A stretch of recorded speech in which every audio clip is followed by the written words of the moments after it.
world is not yet ready for all that you will do. The time will come, Diana.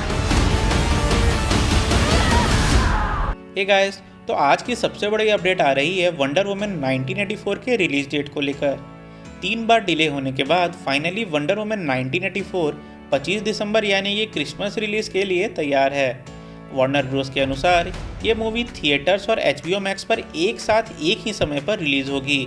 Actually इतने high budget और इतने hyped movie का release इसके fan base को देखते हुए थोड़ा और लेट किया जा सकता था, पर वार्नर ब्रदर्स HBO मैक्स के सब्सक्रिप्शंस बढ़ाने को लेकर इतने उत्सुक थे कि उन्होंने सोचा कि वंडर वुमन को एक ऐप पर लॉन्च करने से ज़्यादा अच्छा फार्मूला क्या होगा।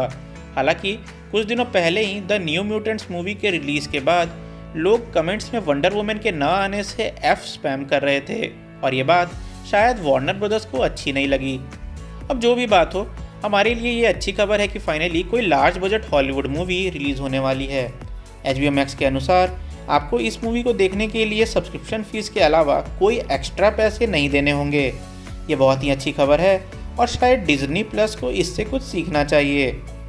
DC यूनिवर्स से MCU की ओर बढ़े तो बहुत ही कमाल के अपडेट्स आ रहे हैं। मार्वल के अनुसार नेक्स्ट ईयर यानी कि 2021 में अगर सब कुछ ठीक रहा तो हो सकता है कि मार्वल ऑलमोस्ट 10 मूवीज़ रिलीज़ कर दे।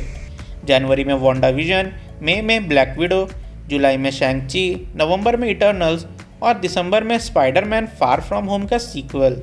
ये तो बात हुई कंफर्म रिलीज़ की।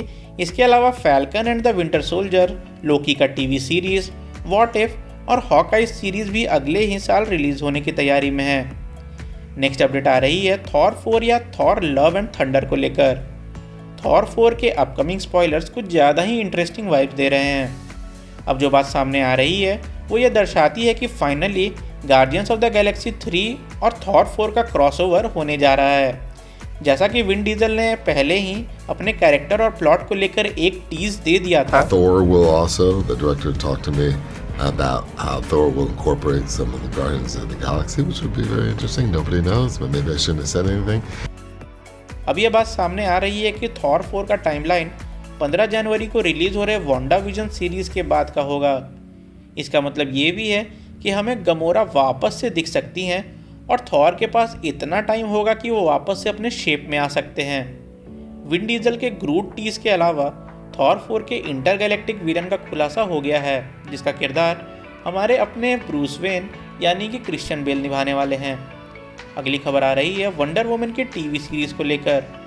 DC की माने तो 2022 में वंडर गर्ल का कैरेक्टर जो कॉमिक्स में कुछ दिनों पहले ही इंक्लूड किया गया है उस पर होगा। इसका मतलब ये भी है कि गाल गडॉट इस सीरीज़ का हिस्सा नहीं होंगी और ये किरदार अमेज़ॉन में ब्राज़ील गॉडेस की होगी। DC की इतनी बात हो ही रही है तो जस्टिस लीग के स्नाइडर कट को लेकर बहुत ही ज़्यादा हाइप बनते जा रहा है। स्नाइडर के अनुसार इस मूवी में उन्होंने 2.5 घंटे से भी ज़्यादा की नई फुटेज ऐड की है और ये मूवी 4 घंटे से भी ज़्यादा बड़ी होने वाली है, जिसे 4 पार्ट्स और चैप्टर्स में रिलीज़ करने की तैयारी की जा रही है। ओरिजिनली जैक इसे ब्लैक एंड वाइट वर्जन में रिलीज़ करना चाहते थे, पर यह थॉट प्रोसेस DC के सर के ऊपर से निकल गई और इस आइडिया को शेल्फ कर दिया गया। कुछ दिनों पहले ही रिलीज़ की गई नई ट्रेलर में कुछ चीज़ें बहुत ही साफ दिख रही है। फाइनली हमें साइबॉर्ग का एक जेन्युइन ओरिजिन और बैक स्टोरी दिखाया जाएगा। इसके अलावा डार्कसीड और स्टीफन वोल्फ का full blown new look reveal कर दिया गया है। नेक्स्ट अपडेट भी DC की तरफ से ही आ रही है। सुसाइड स्क्वाड में जॉन सीना का किरदार फाइनली ऑफिशियल कर दिया गया है। जॉन सीना पीस मेकर का कैरेक्टर निभाते हुए नजर आएंगे और जेम्स गन के अनुसार 2022 में उन्हें एक सेपरेट सीरीज भी दिया जाएगा, जिसका डायरेक्शन जेम्स गन खुद से करेंगे। आज के लिए इतना ही। गेम ऑफ थ्रोन्स के हाउस ऑफ ड्रैगन्स और विचर सीरीज़ के अपडेट्स हम नेक्स्ट वीडियो में कवर करेंगे। डम एंगल की ओर से ये एक नई कोशिश है और अगर आपको ये वीडियो पसंद आई हो तो प्लीज़ लाइक एंड सब्सक्राइब और लीक्स एंड स्पॉयलर्स के लिए प्लीज़ सपोर्ट अस।